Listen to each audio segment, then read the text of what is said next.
we have a mover on that? I see Francois. So moved. Archie Byers. And Archie, thank you.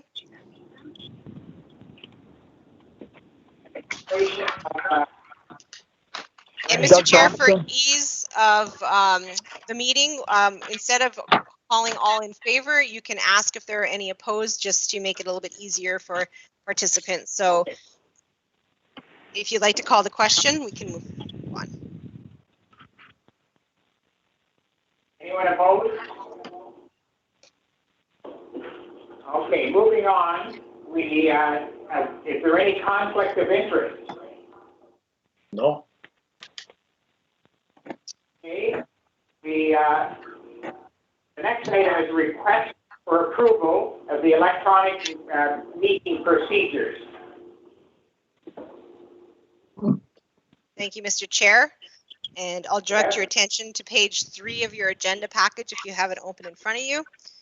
Again, these just set out the information on how the electronic meeting will run. So again, only myself is present here in the office. The rest are all joining by phone or video. Again, just a reminder, mute if you're not speaking. Please, whenever you have a question or want to move or second a recommendation, please state your name, just for us to be able to record it properly.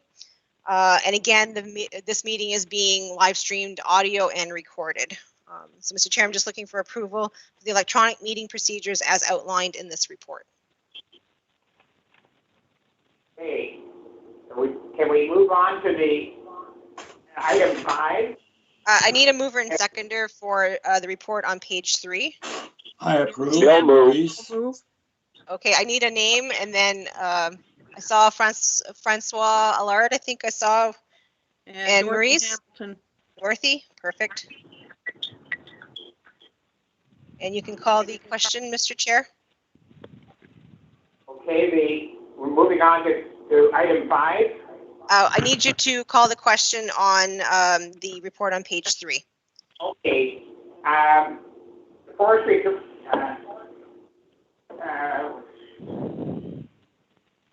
So we have a mover and seconder, Mr. Chair, that we approve the electronic meeting procedures. I just need you to call if there are any opposed.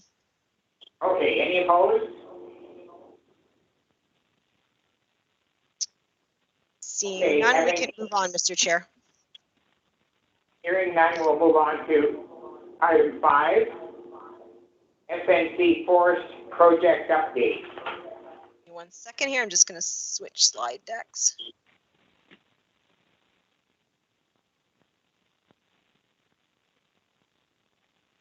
Okay.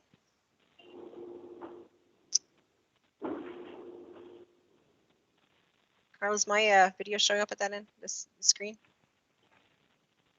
Yes, it is. If you could just, Rhonda, dismiss the recording message at the top of your screen.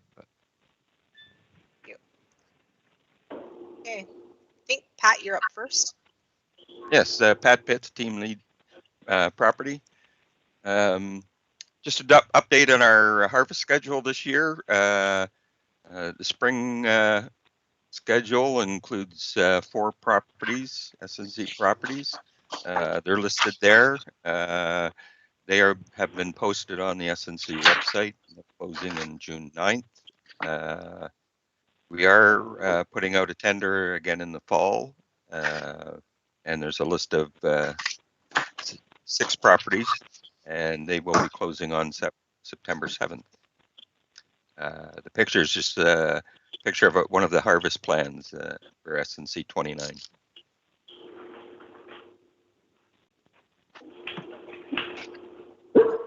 This is just a slide of one of the past operations. It's some pictures I took this spring.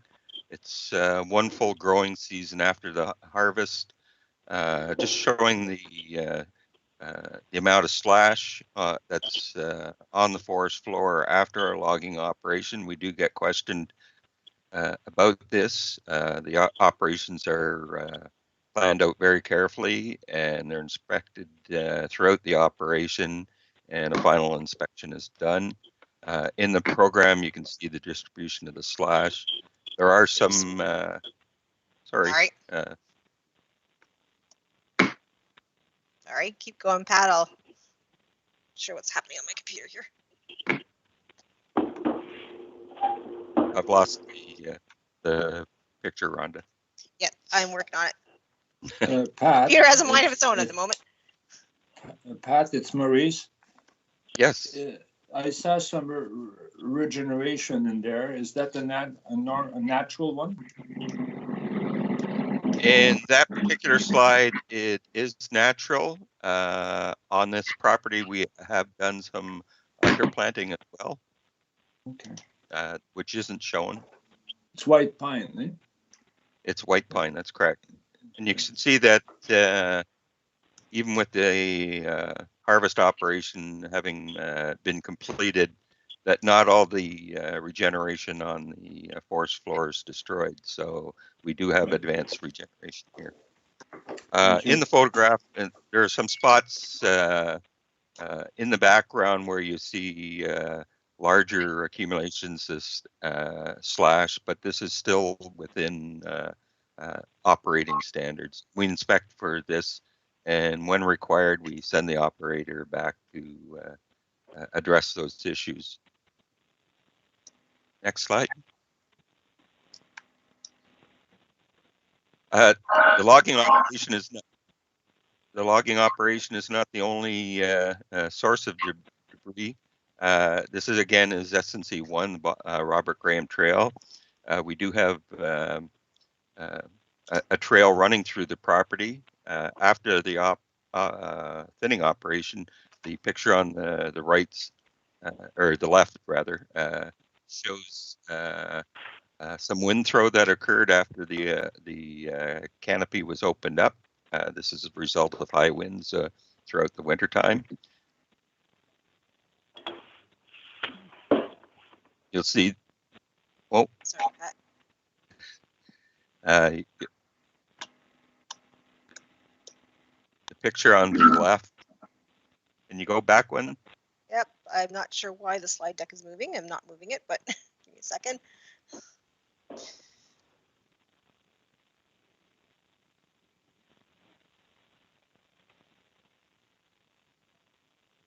There we go. The picture on the left again is wind throw. We do go in and because of the trail and the risk to trail users, we do take these down. And the picture on the right is we do tree risk assessments along the trail to remove any trees that might, because of their decline in health, may fall on the trail and they pose a potential risk. So this operation started after in March of 2020, and unfortunately, we were right in the middle when the COVID-19 restrictions came into play, and we will resume this cleanup in June this month. Next slide.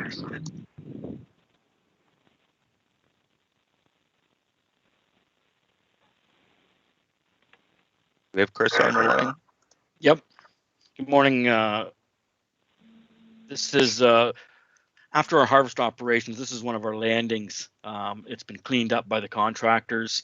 The next thing we do to ensure that we don't get invasive species or unwanted species coming in is we actually do a broadcast seeding. But this year we've picked up a new little tool for behind the ATV. It's a great little disc harrow. So that'll be used, and right now we have about 4 acres of landing and access trails that we're going to seed within probably the next 2 weeks. That's it. Pat, I think this one is yours. Okay, this is our marking crews out. As you can see, they're practicing physical distancing. We've been very busy in the SNC Forest and the SNC Forest marking. As I said, the next tenders are coming up in June, and we will be continuing to mark throughout the year in order to meet our production targets.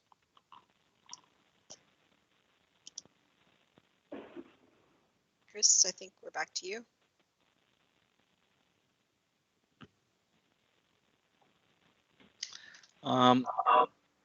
Some of the inventory work that we do that's required is because of the age of these stands. There had never been any maintenance kept up on them for a number of years. So now it's a time for us to get in and relook at these inventories and look at the stands. And you can see the original red outlines were the stand boundaries before, but because of the failure in those over the years, what we've done is now we're going back, remapping and recalculating. That way we'll be able to have a better idea of our wood volume we have for sale for the landowners. Next one. I guess this is mine too, Rhonda. Yes. We had our last workshop back in March, right before the COVID-19. It was a great turnout, very, very big crowd. I guess next time we'll have to maybe even get a bigger room if we keep getting them this size. One of the current things we have coming up is a reconciliation tree planting opportunity with it's in conjunction with Ontario First Nations, the chiefs. They actually had a workshop for climate change, and they decided that they would like to put the money that was raised for there towards a project. And at the time, Larry McDermott, one of our partners with the working group, had suggested that they do a tree planting thing. So they liked it, and they've agreed to that. And at the same time, we've had Trees Ontario they were there doing a presentation, and they agreed to support it as well. So this is why we have this reconciliation tree planting. And I believe the tentative date is September 23rd. Hopefully by that time we can all get together, because I don't want to have to plant all the trees by myself. And again, we are from this, we're still working on developing some First Nation workshops that will go along with this and at other times. Just a reminder to please mute your mic if you're not speaking. We're getting a little bit of feedback from someone. Good morning, members of the board.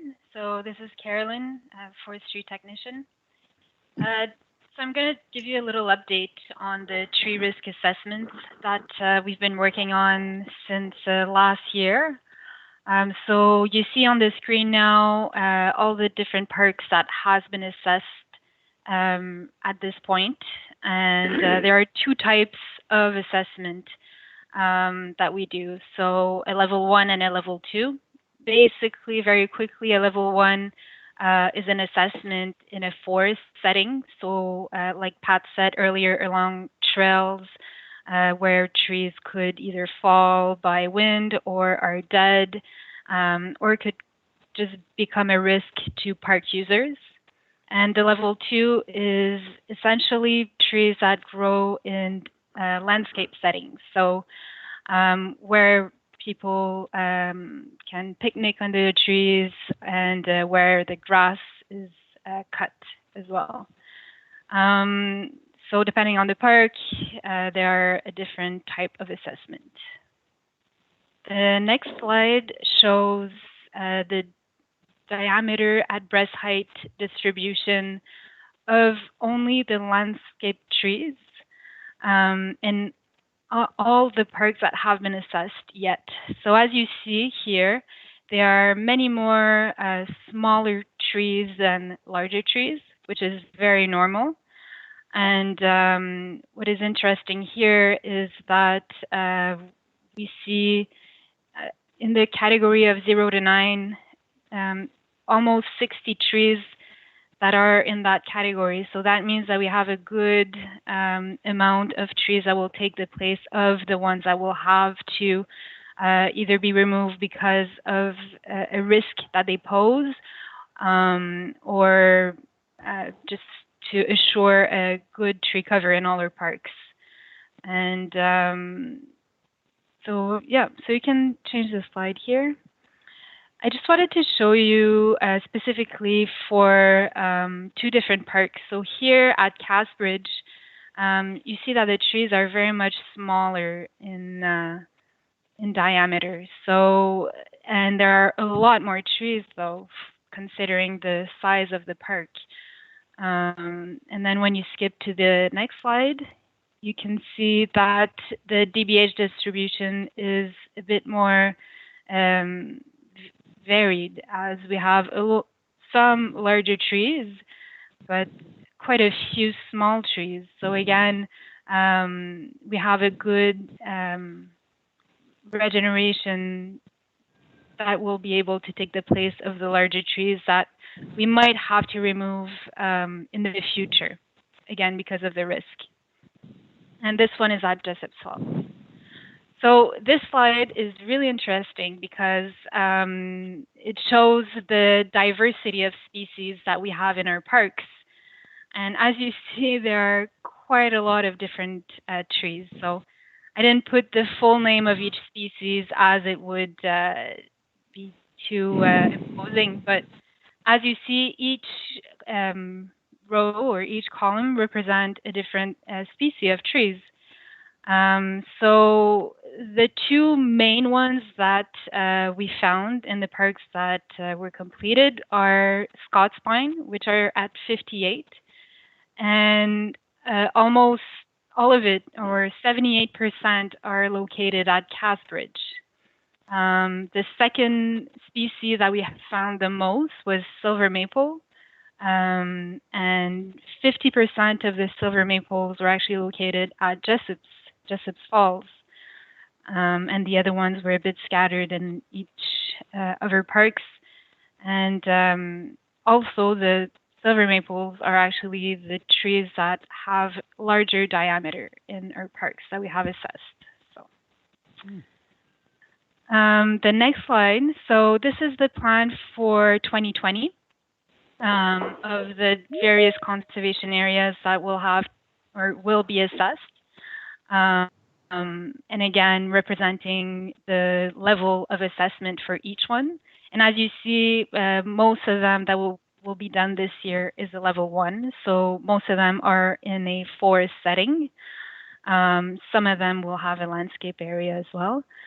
And as you see at the bottom, I added a line called reassessments because each park that has been assessed last year will be reassessed. So not every single tree, but the trees that I've noted that need to be watched either because they could become a risk depending on the species of the tree. If it's a ash, for example, those trees are to be watched. So there will also be some reassessment this year. Thank you. Mr. Chairman? Yes. It's Murray Inch. I'm sorry, I missed the what you were saying. Mr. Chairman, it's Murray Inch. Yes, I just Murray. have some concerns about the risk assessment based on some experiences we've had at Oak Valley recently, where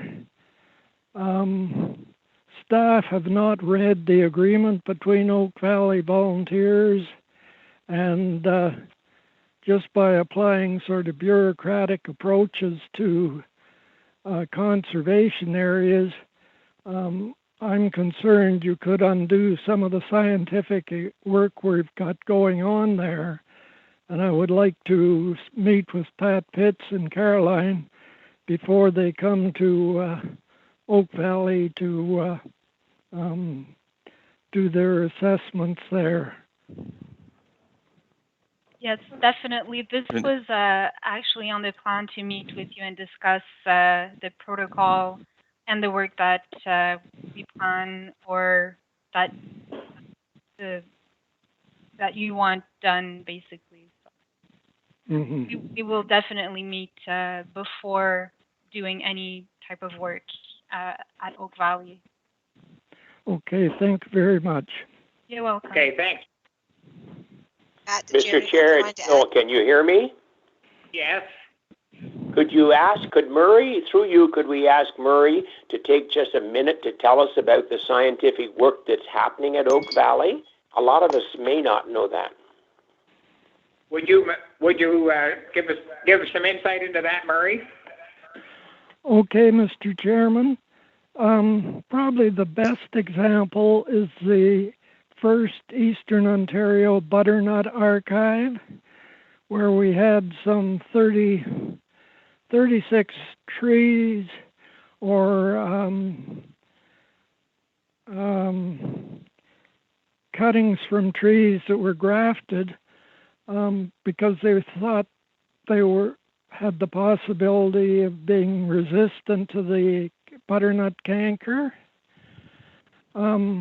We've had a lot of problems with these, but during a recent visit by the coordinator who works out of Rideau Valley on butternut recovery, she suggested we keep the diseased trees going because they're looking for different types of resistance and other factors, and a suggestion that for safety reasons we cut these all down would terminate a 20-year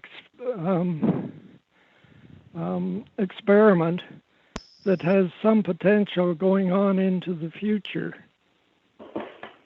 I hope this makes some sense to our members. Murray, have you actually got some disease-free butternut trees there? I think all of the butternuts have canker, some very seriously, some just light, but I think all of them have succumbed to the disease. Now, whether they will continue to live on, I don't know. And that's one of the things we're trying to keep track of. Okay, thank you, Murray. You're welcome. Good morning. Oh, go ahead. No. Go ahead. I cut you off. Okay. Good morning, members of the committee. It's Cheyenne Bruna, Forestry Technician.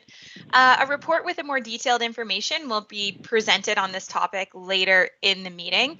But this slide here is just a visual representation of the distribution of sites that have been planted through the SDG Roadside Tree Program since 2010. So far, there have been 32 sites planted through the program across the county, of which 19 are currently being monitored, tended, and refilled where necessary, and 13 that have been listed as free to grow. So what that means is that they're no longer required monitoring or tending. They're sites where the trees are established well above the vegetation, and they've been pruned and or no longer require monitoring and maintenance.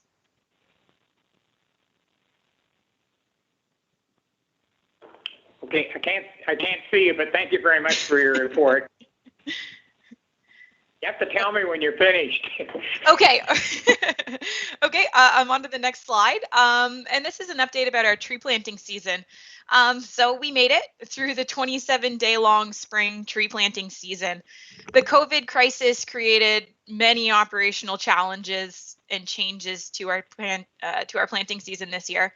But in an effort to navigate the logistical challenges, such as limiting person-to-person contact and the 5-person limit, we actually ended up identifying some operational efficiencies for the spring tree planting season that we're going to continue to use in the future, such as the way that we do the tree delivery. So previously, the trees were unloaded by hand, taking many staff almost an hour to unload the trees from the transport.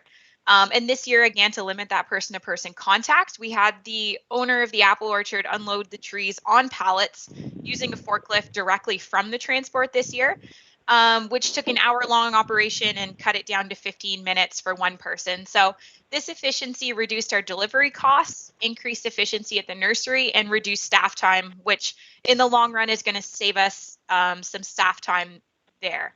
Another thing that we did for the over-the-counter pickup this year was that landowners were asked using a doodle poll to identify a 15-minute time slot on a specified day in which they'd be picking up their trees.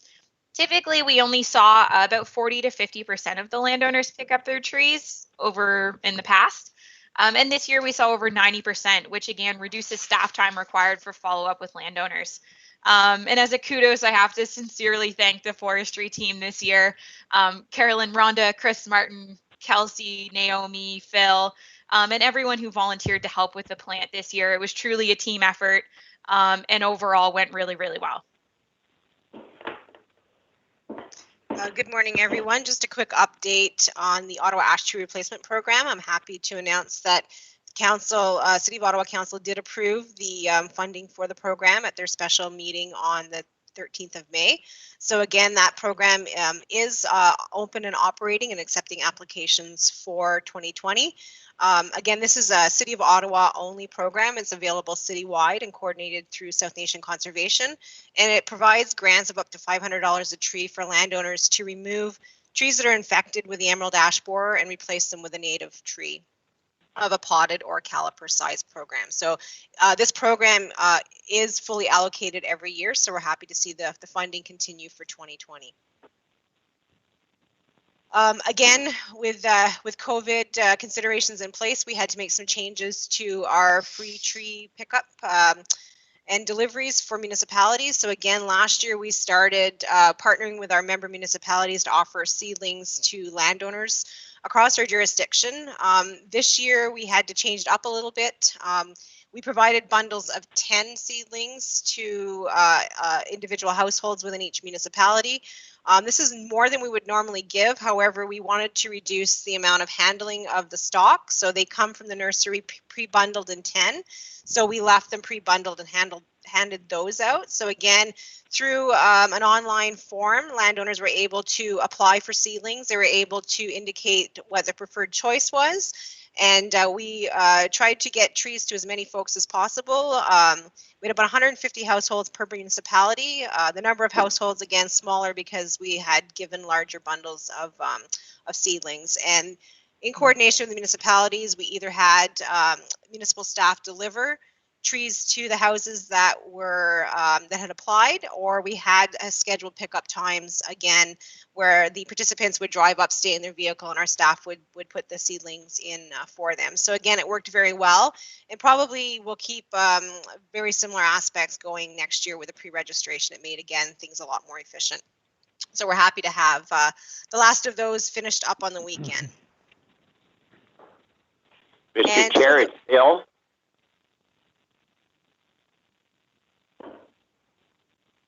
Can I go ahead? Sorry?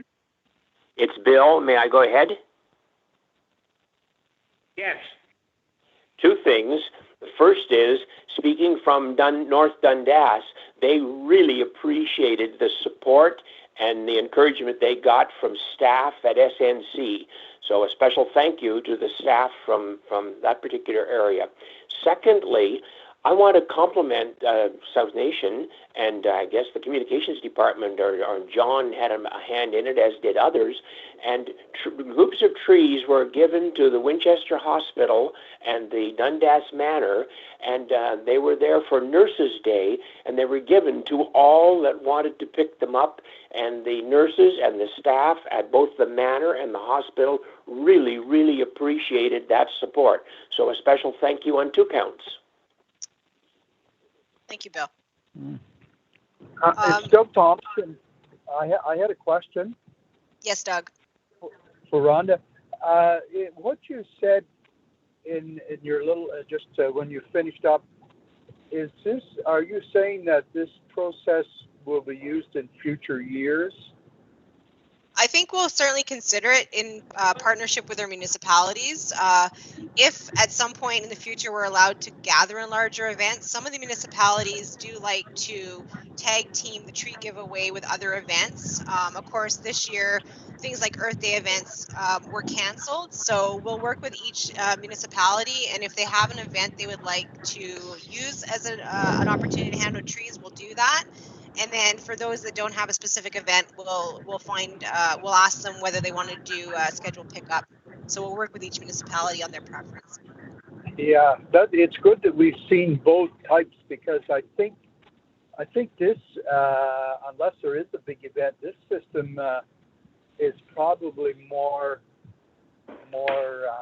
acceptable and fair, I think, than some of them in the past. So thanks very much for that. You're welcome.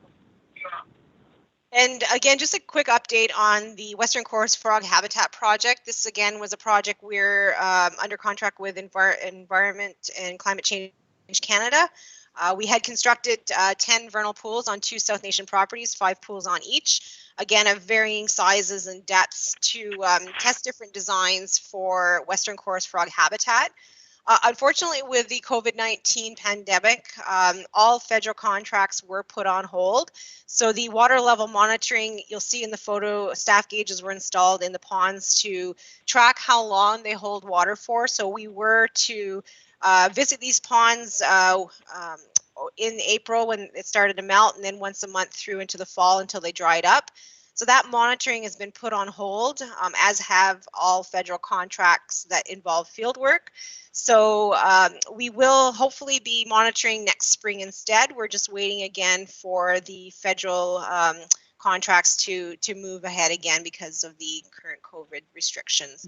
Luckily, we were able to, Naomi did get out to them this spring, and just before we were asked to cease operations, she was able to install some audio recording devices, one on each property. So we're hoping they're still out. We're hoping that they recorded, and we may have some supplementary auditory information that we can use as well. So we'll keep you up to date on that one. We're hoping again to see the monitoring come back for the spring of 2021. I believe that, Mr. Chair, concludes our slide deck. Okay. Would we do a motion to approve those, or I don't think we normally do. Don't need a motion for that one, Mr. Chair. We can move on to our next item. I'm just going to pull back up our notes. Okay, number 6. The Community Engagement Roundtable. So again, Mr. Chair, this is an opportunity, and I know it's been a difficult couple of months with not a lot of activity happening. Excuse me, but if any community members have any information they'd like to pass around on any engagements they've had with their groups, now is the opportunity. Dorothy here, just wanted to let you know we have a new executive director, John Pino. He's working out of Mattawa at this point in time. Good experience, professional forester, has been involved with a lot of things both locally and across the country. Still trying to get to know him a little bit, and he's trying to get to know us. We did have a meeting here last Tuesday, and we're going to, if anybody's interested, we're going to try the same operation that we're doing today, have an annual general meeting on June 30th. So people will be receiving information shortly on the general meeting. It will, as I say, be 1 to 2 hours long for the participants. And the same thing for the Model Forest. They're having their annual general meeting. I think it's June 23rd. I'm not quite sure on that date, but again, it will be a 1 to 2 hour meeting to get their annual general meeting to go, and it will be virtual as well. Thank you, Dorothy. Does anyone have anything else they would like to share? Yes, Rhonda, it's Murray. I just wanted to say a note of thanks to SNC staff. The volunteers of Oak Valley Pioneer Park couldn't get out as a group to clean up this year, and the staff came last Wednesday, the hottest day of the year, and we've made the park safe and accessible to the public now. So that's good news. The second thing, I was talking to a local businessman, and he's offered to replace the gate panel that was stolen from us last December. So that's more good news and support from the public for the Oak Valley Conservation Area. Thanks, Murray. That is good news. It's Bill here. Yes, Two things. I've had my first presentation to North Dundas remotely, and sent in information, and it went reasonably well. Another thing I've started, and they seem pleased with this, is when I get updates, especially picture updates with information from South Nation, I'm forwarding it to all of my councillors in the area. And you may want to consider sharing information that's kind of good news and that's an update and it's easy to see and hear and it's interesting. And I've had good comments from councillors and staff at North Dundas, so you may want to take that into consideration.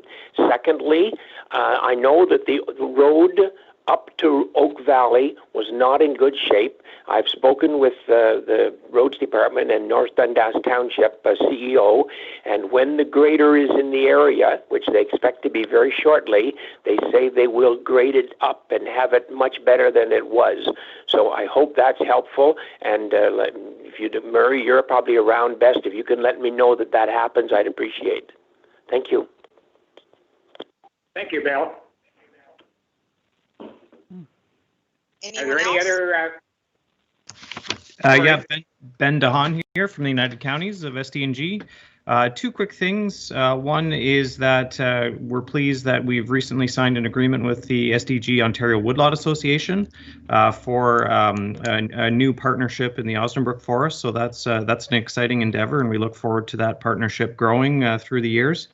The second thing as well is that County Council has expressed an interest in publicizing the Woodlot Advisory Service that we do fund, and that's something that we're going to I'm going to formally put a presentation or a report to Council at our June meeting, but I guess I encourage those that are on this phone call, you've got the links within the community. Please, by all means, promote that program. It's a great program and looked after very well by our friends here at South Nation. So that's something we want to continue to promote, even though we are in an awkward pandemic time right now.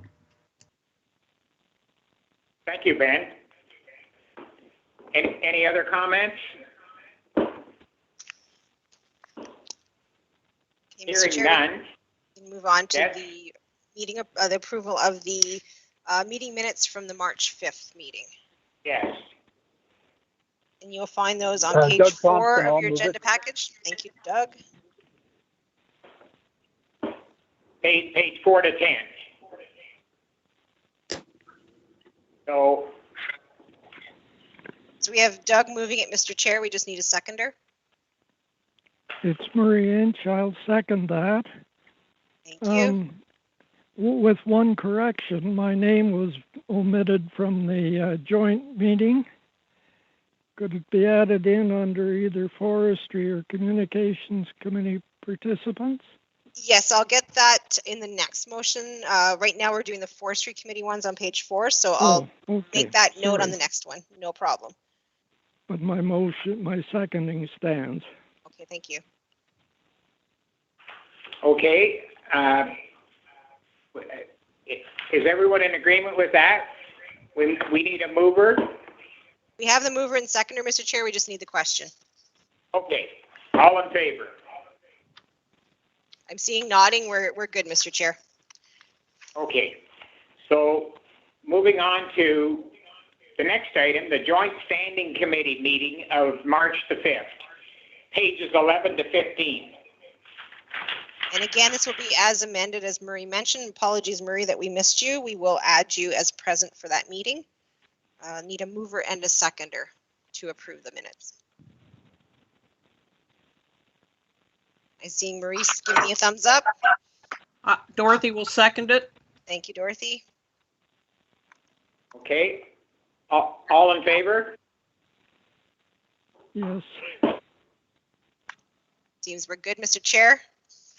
Okay, thank you. Mr. Chair, it might be simpler just to say any opposed, and then if anyone can assume. Thank you. Okay. Moving on then, is there any business arising from those minutes? Hearing none, maybe we can move on to item 9A, the update on the tree planting and free tree days.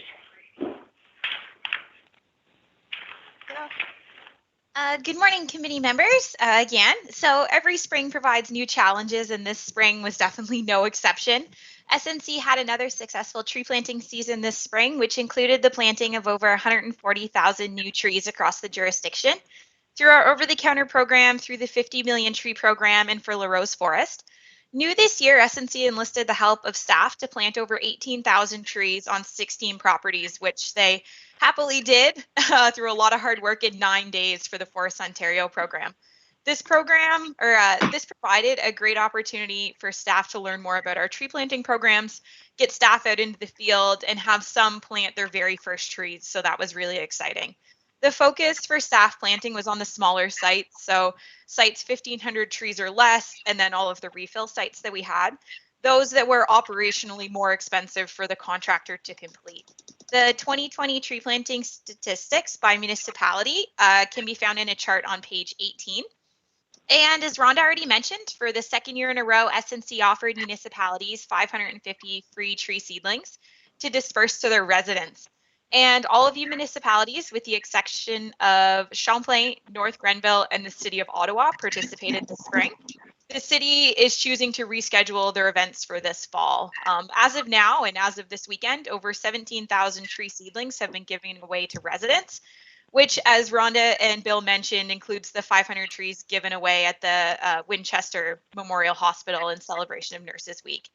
In order to comply with the COVID-19 recommendations for social distancing, as they mentioned, some municipalities delivered trees directly to residents' homes, while others offered scheduled curbside pickups. And again, some more good news. Spring 2021 is looking extremely positive for our tree planting season. We have over 76 landowners on the list who are interested in a site visit or the 50 million tree program, plus an additional 30 landowners provided to us by the municipality of Alfred Plantagenet. So over the winter, they've been compiling a list of interested landowners in their program. So really thankful to them for providing that to us. And as of now, we already have over 14,000 trees confirmed for spring 2021.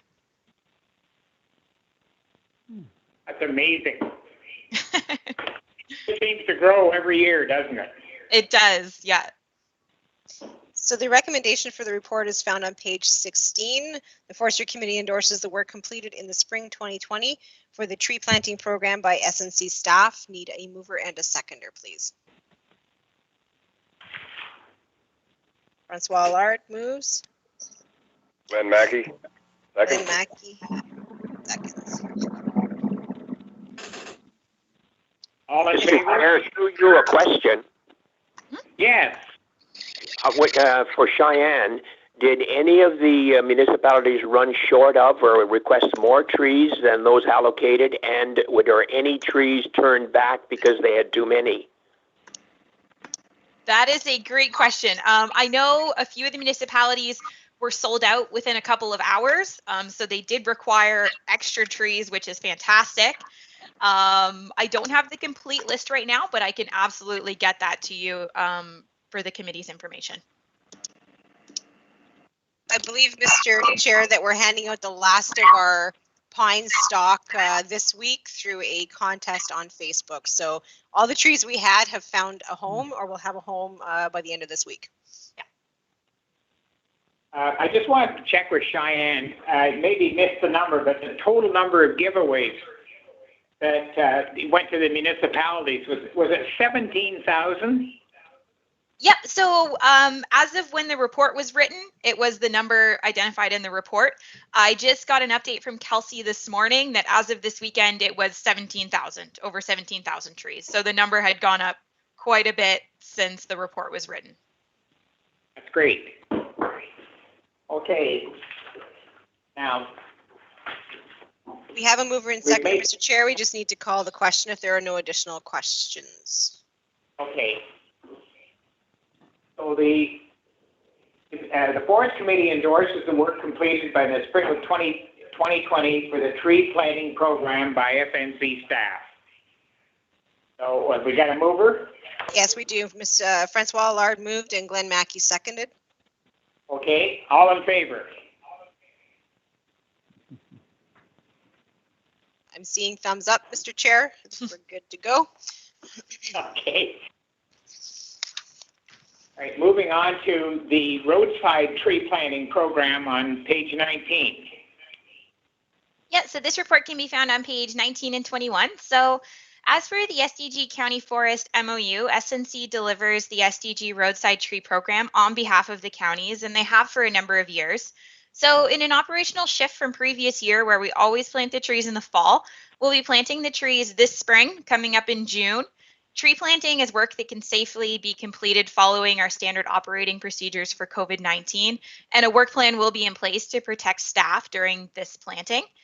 We'll be planting 695 trees on 10 sites along county roads within SDNG this year, and a more detailed list of locations can be found on page 2021 of the agenda, which describes the location, the status of the site, the municipality, and the number of trees planned for each of those locations. For those who may not be as familiar with the program and for the information of the committee, in 2019, I met with or spoke with all 4 of the road superintendents for the county, and we visited a number of sites located across their jurisdiction. So they identified problem areas or hazard areas for winter road maintenance, and we identified a number of locations for planting.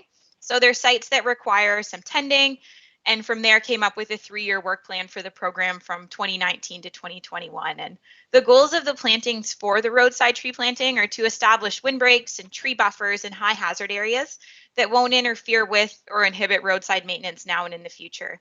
So through the SDG roadside tree program, once the trees are planted, we monitor, tend, prune, and refill the sites where necessary until they're free to grow.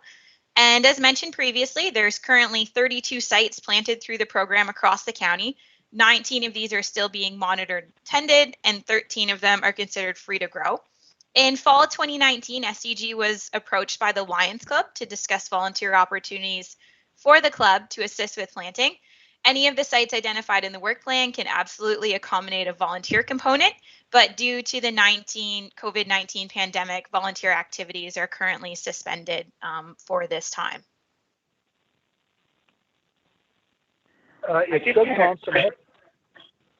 Sorry, go ahead. It's Doug Thompson. I had a question for Cheyenne. Has the city of Ottawa taken part in this roadside planting program at all? As of now, no, they have not. We did do a tree planting for Prescott Russell, the very first one last fall, but we have not done any roadside tree planting in the city of Ottawa as of yet. Has there been any feedback as to why they didn't participate, or do you have any feeling for their non-participation? If I could, Mr. Chair, transfer that question to Rhonda. Yes, so I think it's just because we actually haven't really approached them on a program. So I know that they have a tree planting program on city property more in their urban core. So they do have a streetscape program, but we can certainly reach out to the forestry department and see if there is interest in doing a roadside program as well. So we have a well-established program with SDNG counties. We've just started, as Cheyenne mentioned, our first site with UCPR last year. So I think we're in a good position to have that conversation now with the city of Ottawa if they're interested in having a similar program focused on their rural areas. So we can follow up with city staff on that one. That would be great. Well, I had a question, just the mechanics of this. South Nation buy the trees out of their $20,000 budget that they have. Mm-hmm. Then does the city of Cornwall or United Counties, SDNG, do they actually do the planting, or is that still South Nation? So South Nation does that. So we look after all of the operational logistics. We deliver the entire program on behalf of the county. So we supply the tree, we purchase the tree, we do the tree planting, we do the tending and maintenance. And starting last year, we did work in correspondence with the counties where they had some of their mowers out, site preparing some of the sites for us, and working in combination with some of their staff. And just to clarify, Mr. Chair, it is 100% funded by the United Counties of Stormont, Dundas, and Glengarry and UCPR in their areas. So it's not coming out of South Nation levy. We're providing a fee for service to the counties at this point, which would be the same arrangement that we would speak to the city of Ottawa about. Okay. I was just curious as to whether, say, SV&G supply a backhoe or something to dig the holes to plant the trees, or that nature of that thing. So again, they're assisting us with site prep in many of the locations. Our staff are wielding the shovels. They're not huge trees, they're small potted stalks, so we don't really require a backhoe, just some muscle power from our staff and some shovels. Okay, I was thinking they were caliper-sized trees. No, they are not. Okay, thank you. So, if there's no other questions, the Forestry Committee endorses the work completed in the spring of 2020 for SD&G Roadside Tree Program by SNC. I guess that answered my question if I had just read the recommendation. Who did what? So do we have a mover? I am. Maurice. Thank you, Maurice. Dorothy, I will second. Thank you, Dorothy. Okay, all in favor? Getting waves and thumbs up. We're good, Mr. Chair. Okay, so moving on to 9C, winter harvest. Thank you, Mr. Chair. Pat Pitts, Team Lead Property. My report is on page 22. It's just an update on the late winter harvest that we've completed in 2020. The harvest operations started January 1st and was completed on February 26th. The table indicates what was harvested. It was approximately 30 hectares of SNC Forest and yielded a revenue of $43,000. There is a short note there about finalizing the harvest contract. The mill offices were closed due to COVID-19, and we were unable to complete reconcile the last 4 loads. I did receive them yesterday, and now we can finalize the harvest, or the contract off. The harvest operations are now suspended. They're suspended in mid-March due to half loads in effect, and they remain closed until July 15th. This is to accommodate wildlife breeding season so that operations don't interfere with that. The revenue received to date represents about 1/3 of the projection, the budget projection for this year. The recommendation is that the Forest Committee receive and file the Winter Harvest 2020 update. Okay, thank you, Pat. Any questions? If not, we'll need a mover to receive and file the Winter Harvest 2020 update. So moved, Archie here. Thank you, Archie.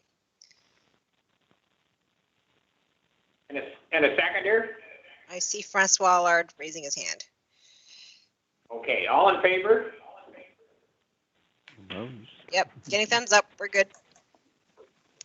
Okay, we're moving on to High Conservation Value Forest Report. Caroline, on page 2324.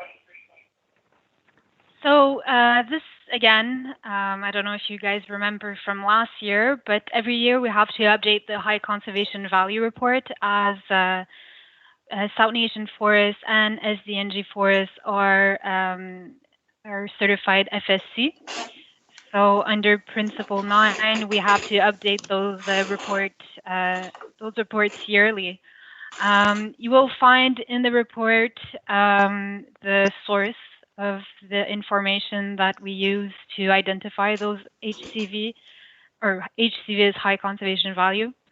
And the changes this year, there are not that many, just some changes or slight changes in the total areas when it comes to the forested land, which I utilize the area from the forest management plan from 2027, sorry. And it's just very minor, and we removed the cut lip minnow as well from the list as it wasn't listed from this year in the species at risk list. And then some slight changes in other areas. So PSW, or the provincially significant wetlands, slightly changed a little bit to reflect, again, the area from the forest management plan. And then we added some property from the Alfred Bog in the early moose wintering areas, and property 25. So the Gravel Hill Swamp was added to the list for locally significant wetland. For the 8 SDNG forests, we added a new category actually for mature upland hardwoods, which affects property 30 and 42, which are located in the Somerstown Forest, for a total of 18.2 acres of land that fit into that category. And that category is specifically forest areas that are in or contain rare, threatened, or endangered ecosystems. So the all this is in compliance with the budget of the SNC 2020 budget found on page 38 and 39. So the recommendation of this report is that the Forestry Committee receive and file the update on the SNC High Conservation Value Forest Report. Okay, thank you, Caroline. Do we have a mover for that? Oh, I have a question first. Does the Summertown Forest, are we somehow infringing on the Raisin River Conservation Authority? I'm not sure. Maybe Pat, can you answer that? No, this is part of our agreement with the SGG counties in terms of forest management. We do partner with Raisin on the management of Somerstown. Okay, thank you, Pat. So can we have a mover on the High Conservation Value Forest Report? Marie, I'll move. Okay, Marie, and I have Marie seconding. Okay, thank you. All in favor? I'm getting nods and thumbs up. Good. Okay, and the OPG Regional Biodiversity Program, Pat, on page 25, 26. Thank you, Mr. Chair. You'll see Michelle Kavanaugh's team lead stewardship's names on this report. She's the lead on the project. Michelle couldn't be with us this morning, but I'm very pleased to announce that we were successful through the Ontario Power Generation Regional Biodiversity Funding Program for funding for the next 3 years. The total is $200,000. And it's under the lakes and rivers and the woodlands streams of that program funding. Under the lakes and rivers component, we're continuing work in J. Henry Tweed Conservation Area. There's a stream network that runs through the park that's subject to erosion, along with the loss of shoreline vegetation due to emerald ash borer. Some of the activities planned in 2020 include investigating a source of upstream discharges, field assessment of the past erosion control projects, and then a field survey of in-stream debris and removal of that debris in certain locations. We're also doing a professional survey of the property boundary.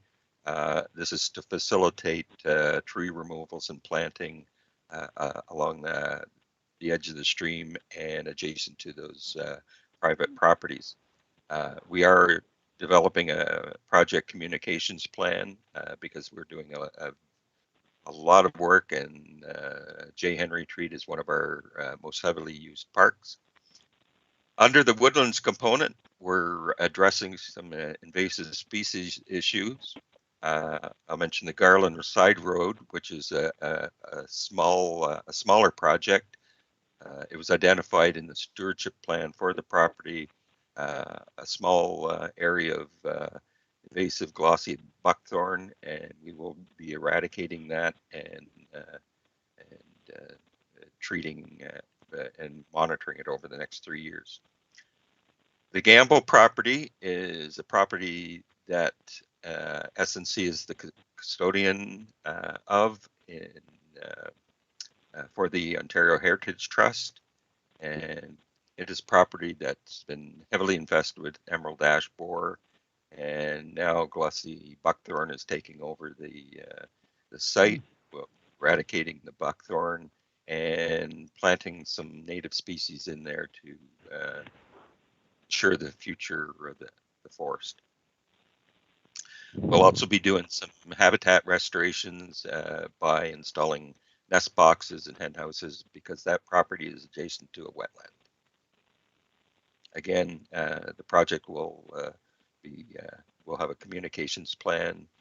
It is an example of and demonstration area of what can be done in terms of properties that are affected with emerald ash borer and other invasive species.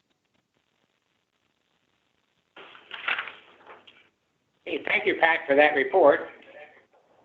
And so now, are there any questions? If not, we need a motion to receive and file the OPG Regional Biodiversity Update. I'm seeing Maurice. Okay, and a seconder? Dorothy, I'll second. Thank you, Dorothy. Okay, all in favor? Okay, we're good. I'm seeing raised hands and thumbs. Thumbs up. Okay. I gather there's no supplementary agenda? There is not. So I guess update the next date of the next meeting. Yes, Mr. Chair. So it is set for, I should say Tuesday, I believe, the 3rd. Let me just double check that date now because it says Thursday and it should be Tuesday. Make sure we have the right date. Second. Okay. Should be September Okay, 1st. Just checking the calendar, Mr. Chair, because I believe that that date is not correct. That's in the package.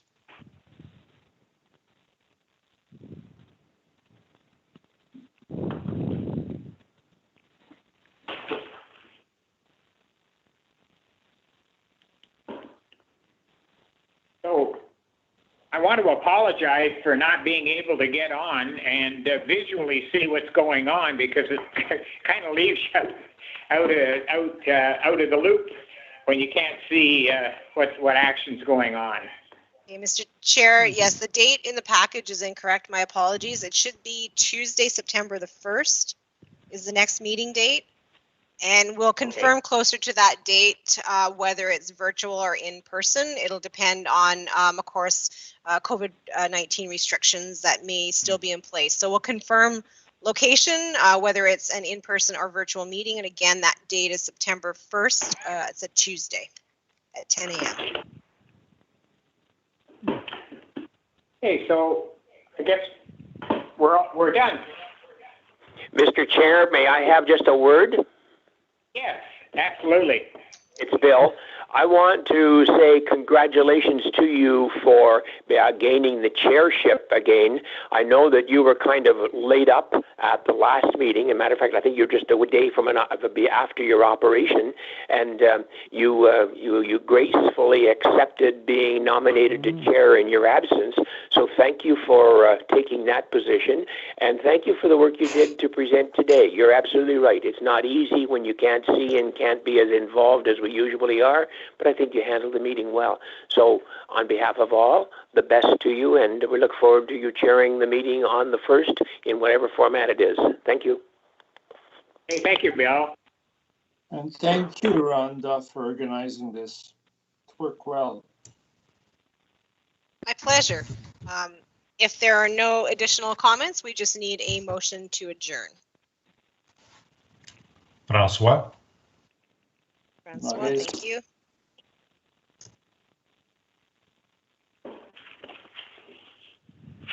So, Mr. Chair, with that, we can adjourn the meeting. And Carl is just going to end our live streaming